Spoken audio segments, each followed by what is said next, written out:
You didn't need to remind me. Where I put my glasses. Thank you, Madam Speaker. Madam Speaker, as I begin, I think that it would be appropriate in my mind tonight, this evening, to start off by channeling the member for Carmichael and say, let the words of my mouth and the meditation of my heart be acceptable to thy sight.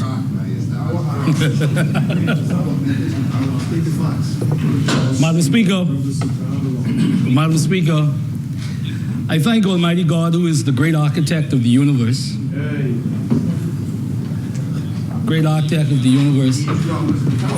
for allowing me to stand here today in another beautiful day, beautiful evening in the Commonwealth of the Bahamas. Yes, sir. I stand here, continue to contend, as I always do, that the Commonwealth of the Bahamas is, despite our challenges, is the greatest nation on earth. Yes, sir. And I make that statement for one simple reason. Name me a country of 400,000 people that has achieved what we have achieved. And everywhere you go around the world, where Bahamians are, big things are being done. And so I am grateful to Almighty God that He's allowed me to be born in the greatest nation on this earth. Madam Speaker, the member for Angliston, in her conclusion, she said a number of important things, but there are two things in particular that I just wish to mention that I think is very valid. And that is that the critical thinking that we want to encourage our young people to bring to their view, to their aspirations, and their belief of what the Commonwealth of the Bahamas needs to be. But I do feel, too, that critical thinking has to be something that, no doubt, needs to be more resonant and more robust in our dialogue about the national affairs of the country. Madam Speaker,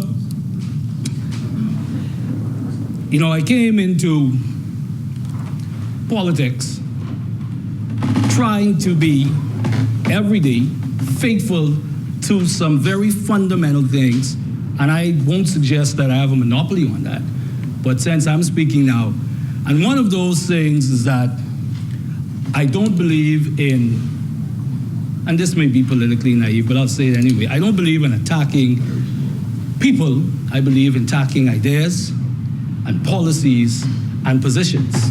Because the truth is, despite the fact that we may try to suggest some other things, all of us love our country, and there are good people on the other side opposite.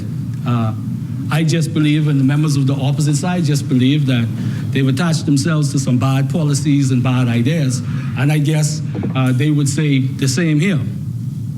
But I say that because often when we start a debate, the choice is never really, does that make sense?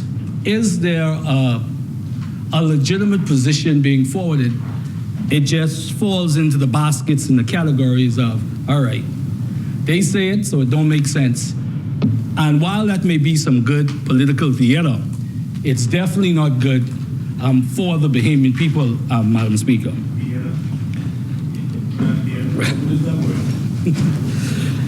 We have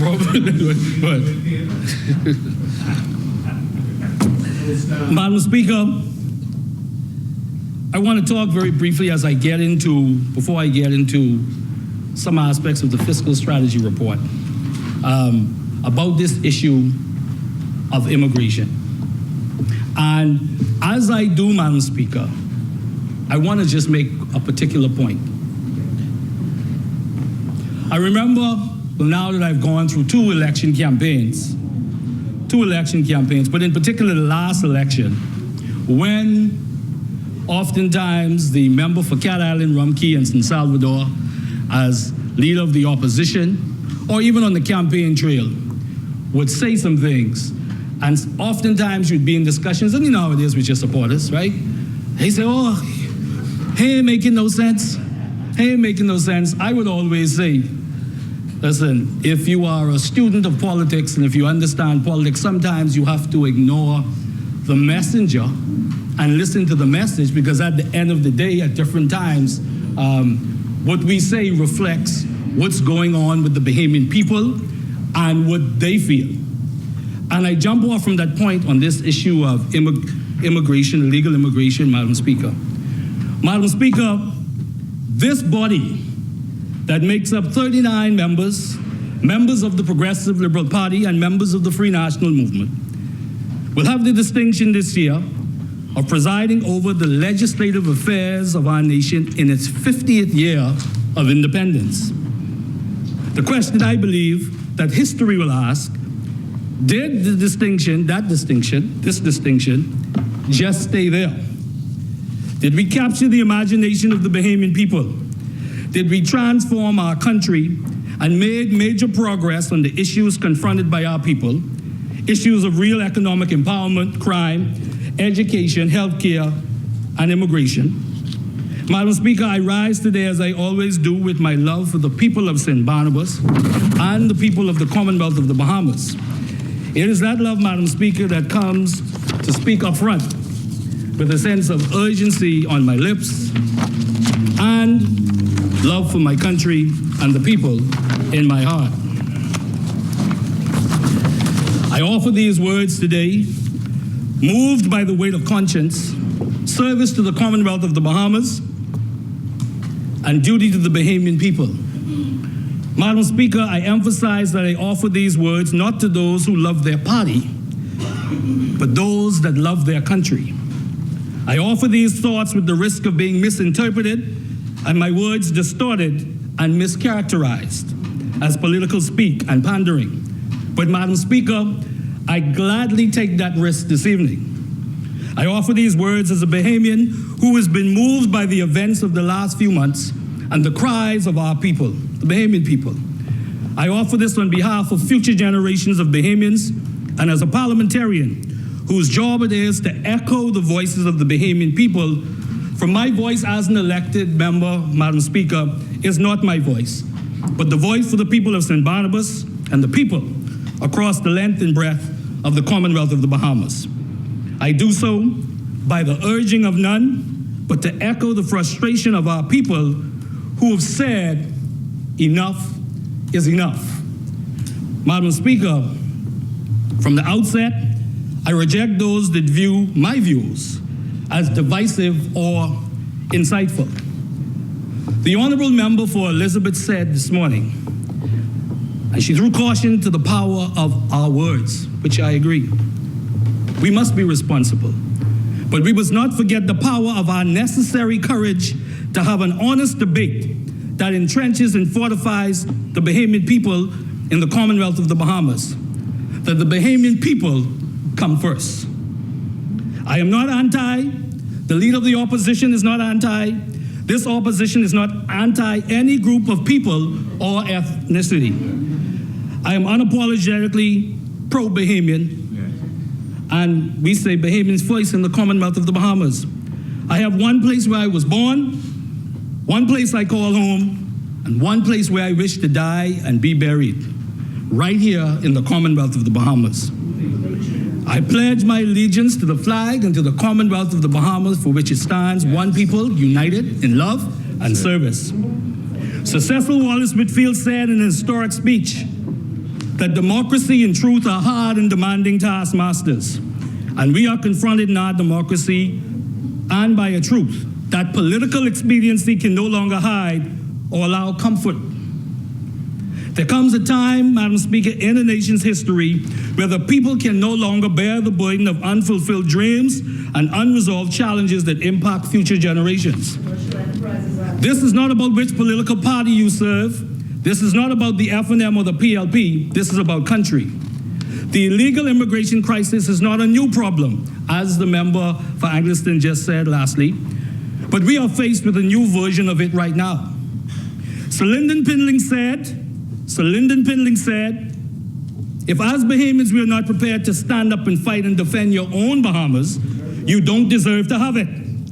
These words were not literal in its context, Madam Speaker, by Shanendon, but it was more a challenge to all of us to always safeguard and prioritize the interests of the Commonwealth of the Bahamas and the Bahamian people.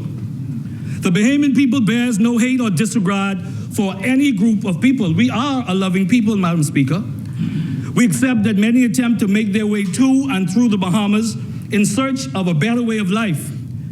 But the fact remains that the Bahamian people deserve a better way of life in the Commonwealth of the Bahamas first. Where else can we go as Bahamians to live our dreams and aspirations if not the Bahamas? Where else can we secure a better future for future generations if not the Bahamas? We must not moved by hate. We must act, We must act, Madam Speaker, not moved by hate or any other, but a love of our own people. Bahamians first in the Commonwealth of the Bahamas. Madam Speaker, the Bahamian people feel that not enough is being done. That's not a political statement. I refer to what I said earlier. If you want to forget the messenger for a second, go ahead, because this ain't about me. And again, let me just say this, Madam Speaker. There has been a lot of conversations about the protests and so forth.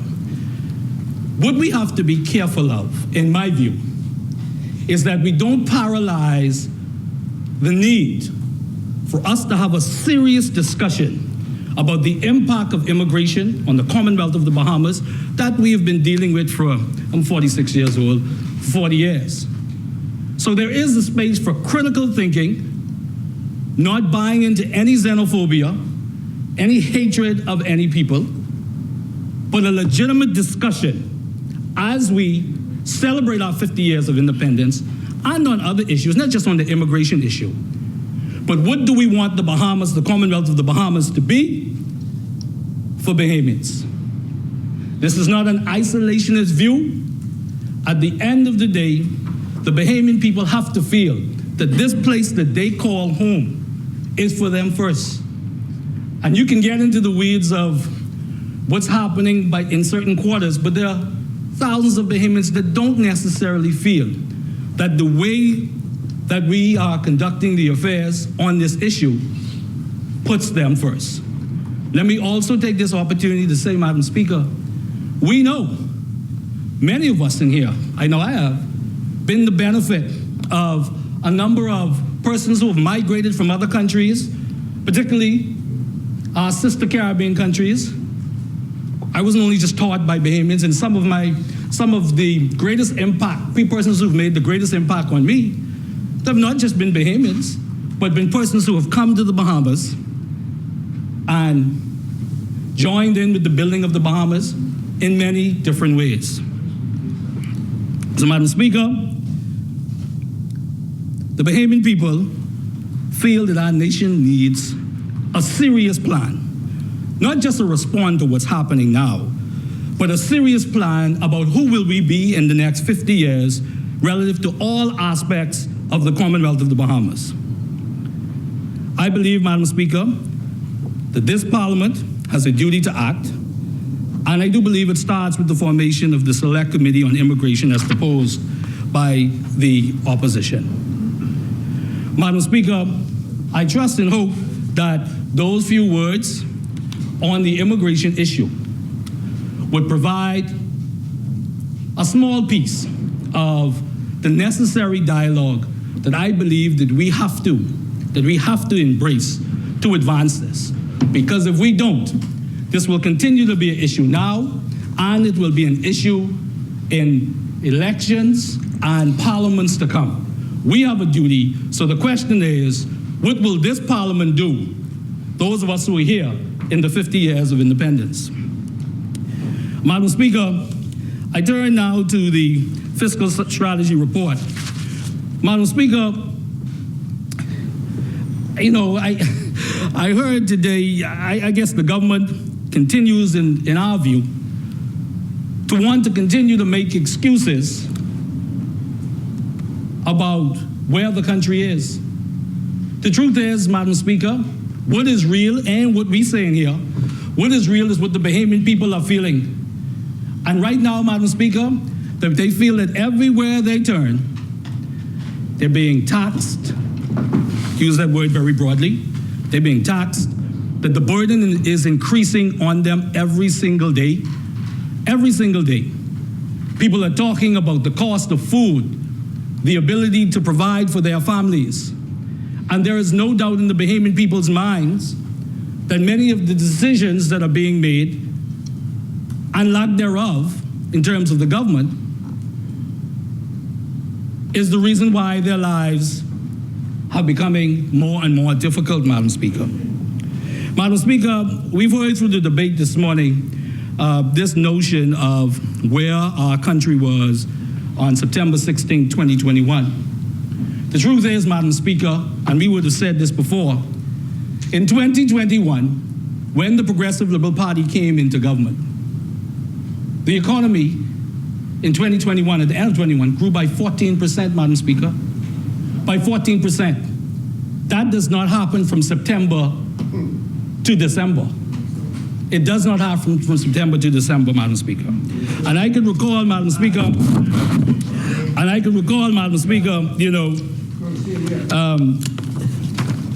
in October of 2021, just a month after the general election, the government announced that the country was $90 million ahead of revenue targets.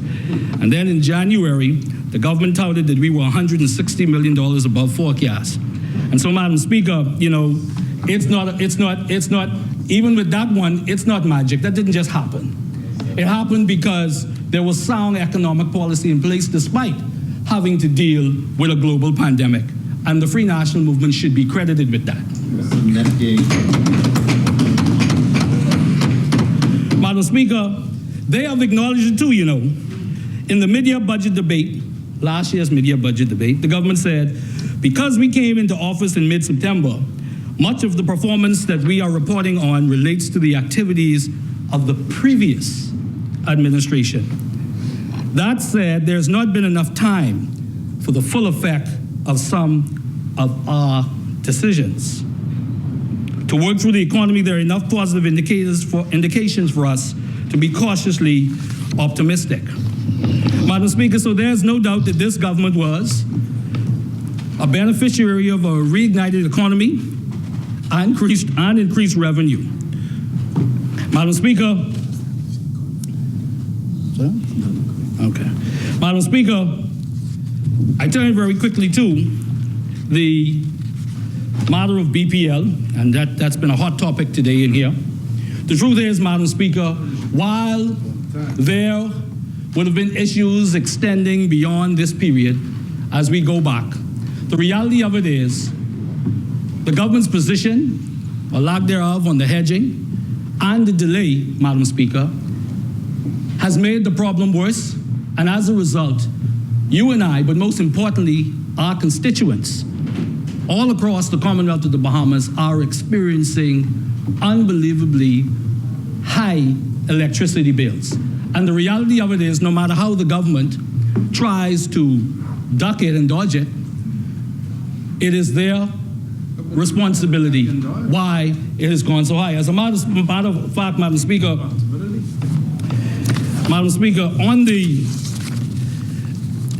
I remember last year, the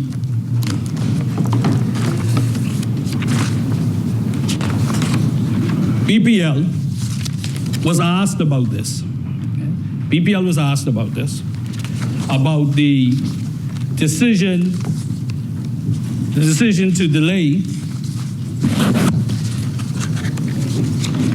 and here's what Mr. Cambridge said. When asked if the 7-month delay of the hike made the situation worse. What are you reading from? This is The Guardian, article by Jasper Ward. Okay. What's the date on it? The date on this was October 5th, 2022. When asked if the 7-month delay of the hike made the situation worse, Cambridge said, once you delay, you accumulate. So there was an accumulation of arrears, which we're now seeking to recover through the glide path strategy. Your arrears, your delayed.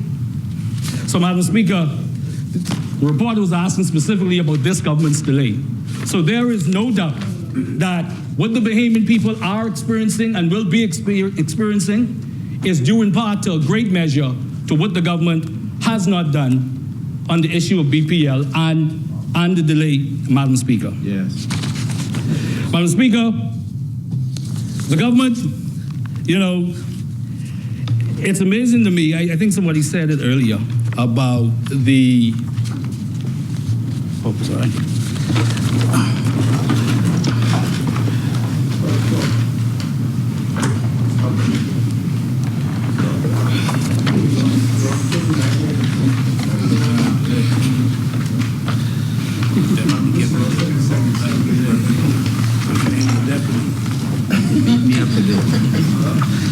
Tell him you beat me up today. I said, tell him you beat me up today. Thank you, Mr. Deputy. And so, Mr. Deputy, let us look at what we talk about, the decisions that the government has made and what is left for the Bahamian people. What is left for the Bahamian people, and what are they dealing with, and what they have to contend with? Mr. Deputy, the Bahamian people sees this government as a tax and spend government. Tax the people and spend. They see tax breaks for the rich. They know Yachts. They know persons on real estate over $2 million. Yep. This government felt, for whatever reason, that it was okay to give them a tax relief, but yet put 10%, 100% tax, 10% on bread basket items. Also, Mr. Deputy, what the Bahamian people are also complaining about as they continue to hurt is the fact that VAT was also on medication. And that's particularly something that's even more frustrating as now they're contending with this government's proposal as it relates to health care. That's going to cause their health costs to go up even more. Can you imagine those persons in our country that continue to have to deal with non-communicable diseases, and now we are making it more difficult? They see the increase in travel spending. The opposition, the leader of the opposition, and all of us have consistently said it isn't about the Prime Minister traveling, it's about the large delegations. So the Bahamian people see all the sacrifices they are being asked to make, but the government not making the sacrifices. On Grand Bahama, the people of Grand Bahama and the people in the Commonwealth of Bahamas was told that the deal was imminent, that the deal was coming. The government said that Grand Bahama, that what was happening would make Grand Bahama grand again. Grand again. No, we are no happier. We are no happier than when, they all were on this side and provided accountability and a critique of what the Bahamian people were feeling. Okay? High electricity costs. Mr. Deputy, in the Eleuthera, the people are complaining. The water can't stay on, the light can't stay on. Like I said, the people can't flush their toilet. People can't. I talked to a lady in Eleuthera the other day. She said, let me go bathe, Mr. Cartwright, before the water go off. In 2023? Right? Yes. Okay. Right? So this is what the Bahamian people are experiencing, Mr. Deputy. More Bahamians are going hungry. The UN and local NGOs have talked about the fact that Bahamians are skipping meals. Not to mention, Mr. Deputy, the displacing of dorm residents. And when that happened in Abaco, people are still this day don't understand why the government did that. So much so that the members on the other side talked about it and felt that the government's actions were wrong. The chair recognizes the honorable member for Central and South Abaco.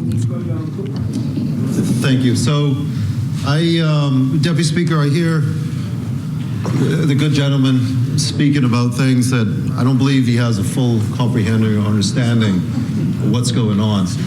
You start speaking about the domes. I don't think you understood that the previous administration had left them, my fellow Abaconians, in these domes, and children playing in sewage in the afternoon because they never had the heart to cap off the septic tanks. So when it rained, it would come into the streets and children playing. Inside the domes was a health hazard, full of mold. Residents still to this day have health problems for what they left behind.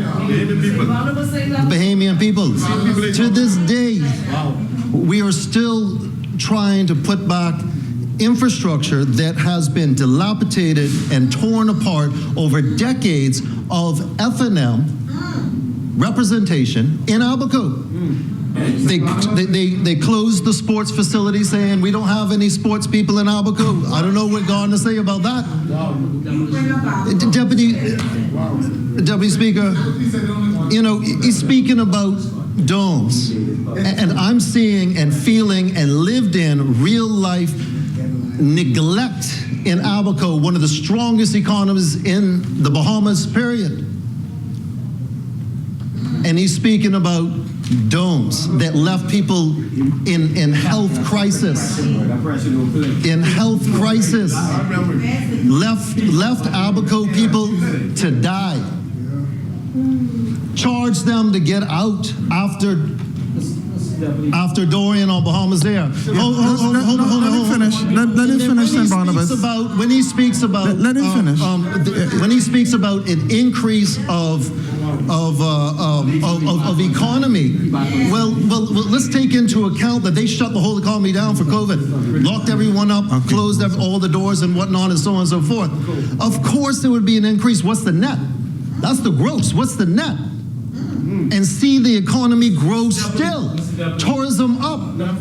Good work being done. When you speak about VAT and tax to the Bahamian people, St. Barnabas, I just want to get increase in VAT. Let him finish. That was the previous administration. That was the F&M administration. 60% increase across the board in VAT. So when you talk about tax, let him wrap it up.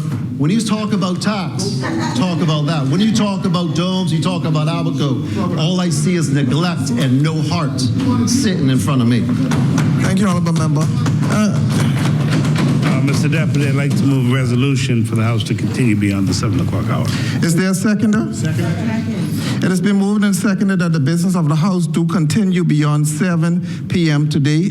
As many as are in favor will remain seated. Those opposed will stand.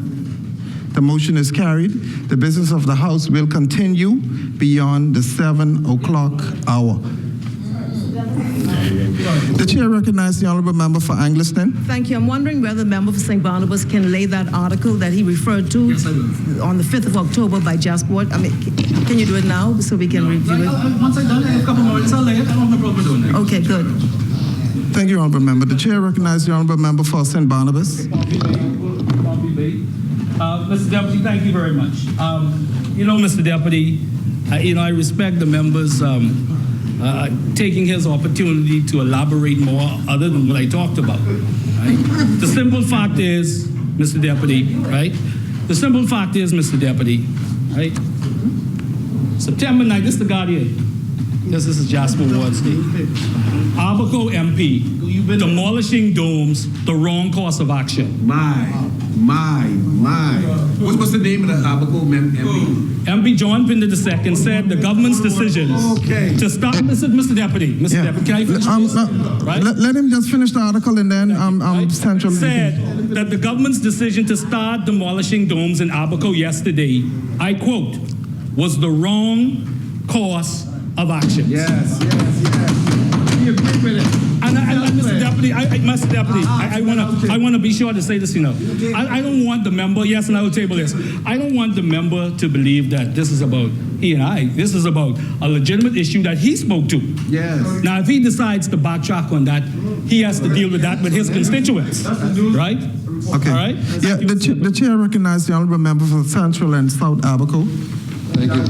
Well, it's nice when the news and media consistently misinterpreted what I was spoken about. That was taken out of context entirely. Something that wasn't of that. What it was speaking of was time and transferring things in a due diligence way, which technocrats on the ground were a little haste. The fact of the matter is, it was I, in collaboration with my good colleague, that pushed forward in removing those domes so we could have the affordable housing program. And now, furthermore, putting up there, this good colleague has put forth a rent-to-own program. Revolutionary. Revolutionary. So the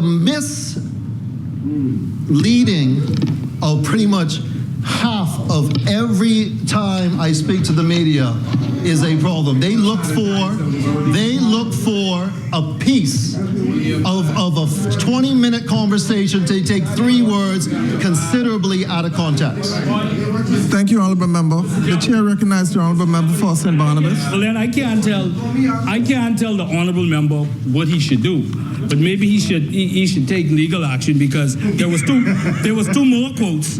The other quote is, "I'm heartbroken that they went there this morning with a bulldozer." And then next again, I believe that was the wrong course of action, and I stand with my fellow Aberconians, and I will do whatever I can to help him.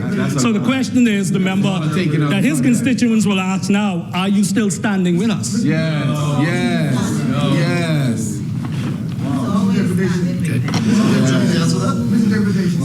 Mr. Deputy, that's the point of order. No, The chair recognizes the Honorable Member for Central and South Abaco. Thank you.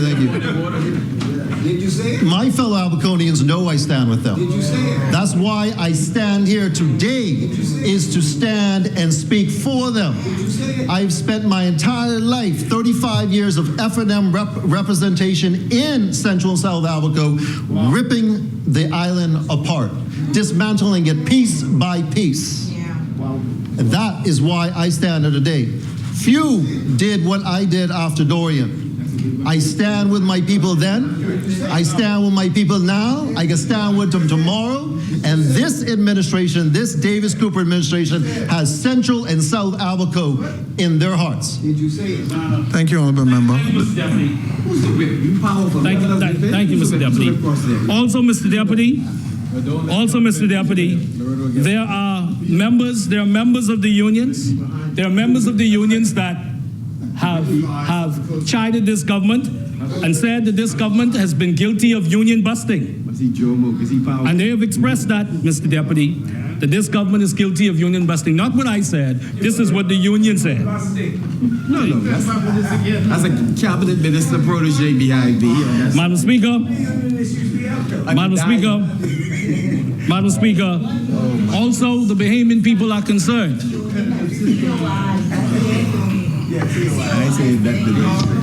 The chair recognizes the Honorable Member for Yamakro. Deputy, I know that being in opposition is tough, you know. And so you have to be reaching and reaching and reaching and reaching. And I just... Honorable members, order. It's almost to the annoyance of many, right? That we prepare for a debate, Mr. Deputy. We look at the content of the bills. We prepare, and we come here and we contribute to that particular bill. There is a narrative, and Shanendon can be disrespectful because he's been like that for a very long time. He's my MP, so he could shout across and then we speed it up, but Yamakro hears him. A lot of Yamakro knows. And I would say, no, this is specifically about what's going on. So the honorable thing to do in this House would be, if you have a question on a particular topic and it's answered, that we can move past that. Over and over again, there is after an answer has been given, legitimate facts, there's reissuing of statements that have already been cleared up to an annoyance of intelligent people who watch these debates and the Bahamian public. The unions, the opposition, particularly St. Barnabas, who has made this statement over and over and over again, should be quite ashamed to even call union name in this place, in this honorable house, Mr. Deputy, because for him to talk about union busting yet again, since he has said that, more agreements have been signed, more raises given, more work benefits given, right? I mean, it's unbelievable. And the same quote that he claimed that he got from someone on the street, right? That they claimed they told him. That agreement has been signed. And the next agreement after that for that same union has been signed. So there is no union busting, and you should apologize to the unions. You should apologize. I'm on my feet. And you should apologize. You should apologize to the unions, the laborers in this country, the workers and the serious people who have kids to feed and send to school, who go out there and fight for what they want. You should apologize to them for the fact that you can sign but one agreement, when in 1 year we've done more than a dozen. So don't stand up in here and call the name of any union unless you apologize to them. Thank you, Honorable Member. Mr. Deputy, the audacity, in my view, of the honorable member to ask me to apologize. He needs to apologize on behalf of his government for the amount of taxes and the amount of fees that they're putting on the Bahamian people, right? Putting on the Bahamian people. The Tribune article, December 1st, 2022, says stop union busting. Now he can get into all of those verbal flips and so forth. The union said stop union busting. No. You, my brother, honorable member, you have to be daft. Because at the end of the day, I'm repeating what the union said.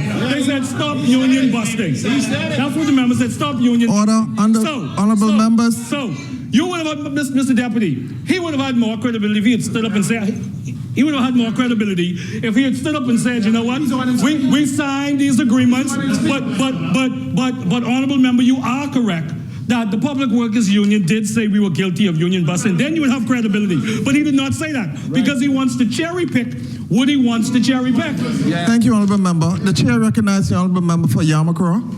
Mr. Deputy, right? The members being very offensive, right? And Rule 18 states, right? Honest feet, he said, but it's if you're going to ride with it, I'll let you ride with that. But what we are saying, Mr. Deputy, is that the same union leader he is quoting has since signed 2 agreements that was left by their administration. They refused to sign. That same union leader was marching in the streets saying that they couldn't get, and they left government without signing that and many other agreements. In the space of 1 year, the public service have signed more than a dozen union agreements and preparing for the renewal of those agreements. So again, every time he comes up, and we can do this all day because you are misleading. You are playing with the Bahamian people emotion. The workers of this country. Honorable members. The workers of this country. The chair recognizes. I'm on my feet. Let him finish. The chair recognizes honorable member for Yamakura. It is misleading. It's an untruth. And if you're owning that statement to say that the government is guilty of union busting, right, then own the statement because you are absolutely wrong. And you owe the workers of this country an apology. You've been running through back doors and all up and down Bay Street trying to hide from union leaders, and you have the heart to come and talk here and talk about union busting. You all have no credibility when it comes to labor in this country. Thank you. you, honorable member. The chair recognizes the honorable member for St. Barnabas. Mr. Deputy, my good brother. Honorable members, order. Honorable member from Yamacraw. Honorable members, order. Member from Yamacraw, right? Hold the clock, hold the clock, please. Don't need a SWAT team to come in the house. Police that escort you to work. Mr. Deputy, the good member from Yamacraw, right? Huh? A good speech ain't gonna take the place of what the Bahamian people are feeling. Yes. So a good speech ain't gonna do that. So he can try that all he want. That's what the union said, and that's what I've conveyed to this house, Mr. Deputy. All right, okay? Mr. Deputy, this tax and spend government, Mr. Deputy, this tax and spend government hurting the economy and the Bahamian people. As I said, the recent announcement by government of a tax proposal that will make health care more expensive for Bahamians and limit access to affordable health care has justifiably angered the Bahamian people. The government promised to lower the cost of health care for Bahamians in their blueprint for change. With this decision, the Bahamian people will now pay more to keep themselves and their loved ones healthy. The poor, the elderly, and many of our fellow Bahamians battling with non-communicable diseases will be further burdened financially. Madam Speaker, as I said, Mr. Deputy, as I said earlier, this is after they put VAT back on medication. Back on medication, Mr. Deputy. Mr. Deputy, the Bahamian people have been shouting their dissatisfaction with the tax and spend government that continues to reach into their pockets and choke them economically.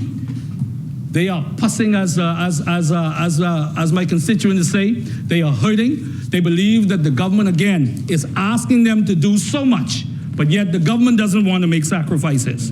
They are taxing the Bahamian people and bringing the struggling families to their knees. How much do they expect the Bahamian people to bear? Since coming to office, the government has focused less on innovative plans and policies to spur economic growth and ensure real prosperity, but rather, they have relied on increasing government fees and overtaxing the Bahamian people. Every other policy, Mr. Speaker, Mr. Deputy, can I have 2 more minutes, please? Thank you. Yeah, you can wrap up. Thank you. Every other policy, every other announcement involves putting another burden on the backs of the Bahamian people. Mr. Deputy, the reality of it is, no matter how the government tries, the Bahamian people don't see it. They don't believe what the government is telling them because what they are doing, they are feeling what the government is doing to them, Mr. Deputy. In fact, Mr. Deputy, this fiscal strategy report lacks any strategy on many of the fundamental things that the Bahamian people were hoping for.